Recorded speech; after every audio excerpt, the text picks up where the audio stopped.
All right, we're here with Eric Estlund of Winter Bicycles. They're out of the Oregonian contingent of custom bike builders in Eugene, and we're taking a look here. What is this? Is this your townie, like touring kind of this is commuter? Light touring randonnée bike. See a lot of crossover use as a commuter bike as well.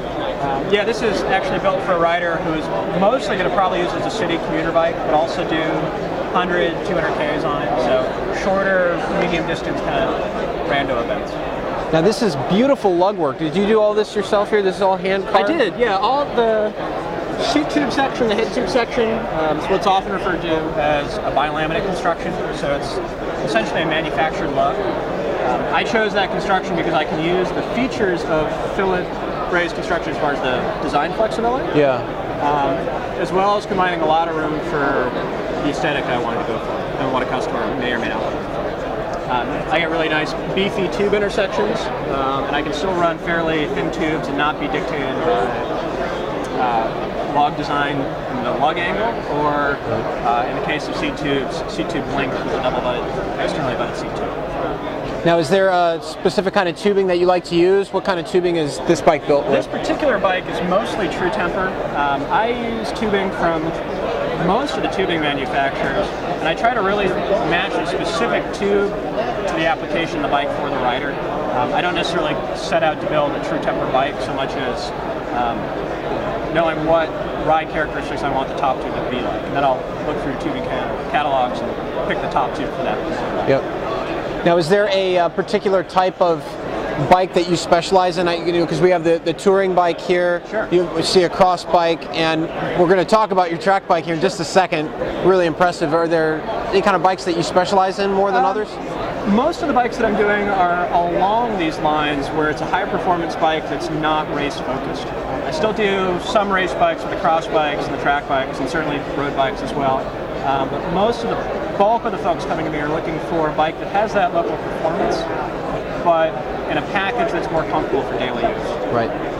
So let's talk about this guy here, because the tubing is remarkable, especially the rear seat stays. Tell me about this track bike that you have here. Sure. This bike was designed as a bit of a builder's sketch. It's an experiment for me. I got to combine some ideas that I had in my head as far as undersized seat stays, all the main tubes, undersized, integrated mast, really put a lot of those things into a bike that I could test out different concepts with in one package.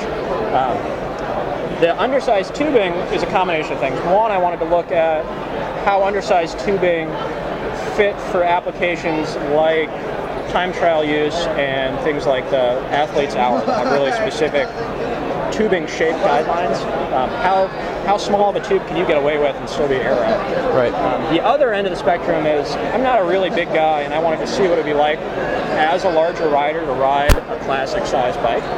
Rather than gaining 50 pounds, I drop the diameter on all the tubes. It gives me a little bit more perspective. I can speak with a little bit better authority as opposed to just assumed authority of what it would be like to be a big rider. So, yeah, it's turned me into a Clydesdale without turning me into a Clydesdale. And what has the feedback been, or the findings been on this bike so far, as the way it rides, flex, riding characteristics? I would say everything that I imagined to be true going on this bike ended up being true. The front end is predictably soft laterally. If I jump on this bike after coming off a real sprint track bike, you can feel the front end wiggle around a little bit. The back end was actually surprisingly stiff. The seat stay configuration was phenomenal. That I'll probably start using in more road bikes as well. Interesting. If you look at things like the Cervelos too, where they've got massive down tubes and ultra thin seat stays. Yeah. I'm not the only one playing with that concept. Seat stays mostly work in compression, so I can get away with thin stays and not have it really affect ride quality. Now, does the weight significantly less with this kind of a rear setup?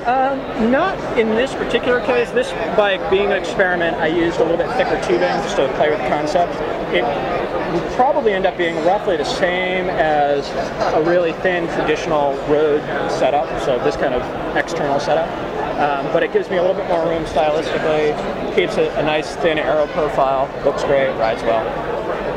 Beautiful bike. Thank you. Eric Estlund of Winter Bicycles in Eugene, Oregon, home of the Mackenzie River Trail. If you've ever been there, you got to ride that place. It's amazing.